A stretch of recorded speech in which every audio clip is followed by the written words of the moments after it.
MSEDCL meter reader कंत्राटी कामगार संघटनेच्या वतीने 1 फेब्रुवारीपासून जिल्हाधिकारी कार्यालयासमोर आमरण उपोषण सुरू करण्यात आले आहे। कंत्राटी कामगारांच्या विविध मागण्यांसाठी या आंदोलनाला सुरुवात झाली आहे। MSEDCL मीटर रीडर कंत्राटी कामगार संघटनेने आपल्या मागण्यांसाठी जिल्हाधिकारी कार्यालयासमोर 1 फेब्रुवारीपासून आमरण उपोषण सुरू केले आहे।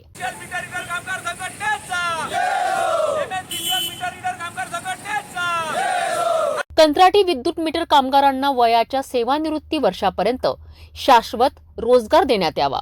मीटर रीडर हे पदबाह्य स्तोत्र म्हणून शासनाने नोंद करावं आणि किमान वेतन कायद्याअंतर्गत सर्व कंत्राटी कामगारांना समान काम समान वेतन लागू करावं अशी या संघटनेची मागणी आहे। त्याचप्रमाणे संघटना या कामगारांना हरियाणा पॅटर्न लागू करून कंत्राटदार मुक्त रोजगार प्रदान करण्याची मागणी करीत आहेत।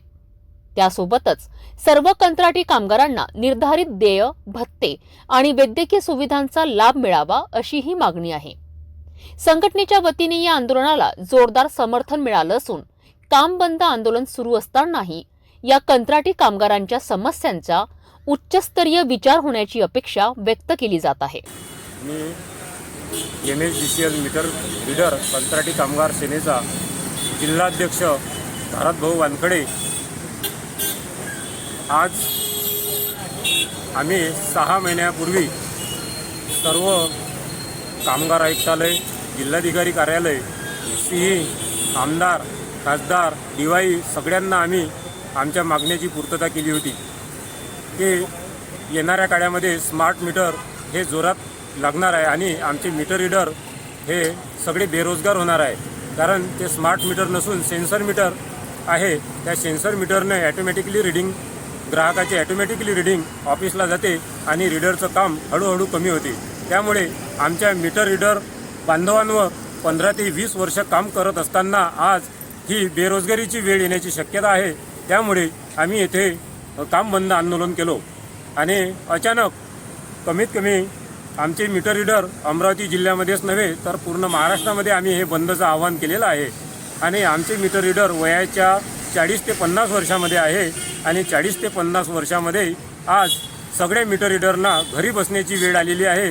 तर आम्ही आमच्या कुटुंबाचं पालनपोषण 50व्या वर्षी घरी बसल्यानंतर कोणता व्यवसाय करून करावं ही शासनाकडे आमची प्रथम मागणी आहे की आमचा रोजगार जर गेला तर आम्ही आमच्या परिवाराचं, आमच्या मुलांचं शिक्षण कसं करावं, आमच्यावर बेरोजगारीचं संकट जर आलं तर आमचा परिवार कसा चालेल याकडे तरी शासनाने आमची मागणी मान्य करावी।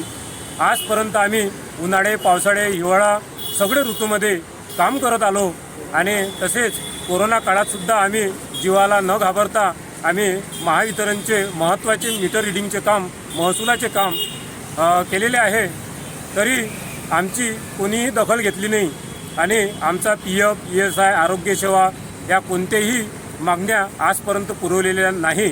त्यामुळे कामावर असताना कोणता अपघात झाल्यास आम्हाला आमच्या खिशातूनच कात्री लागते आणि त्या महिन्याचे पेमेंट आमच्या आलेल्या अपघातामध्ये खर्च होते आणि त्याच्यानंतर 2 ते 3 महिने आम्हाला फुकट काम केल्यासारखे करावं लागते।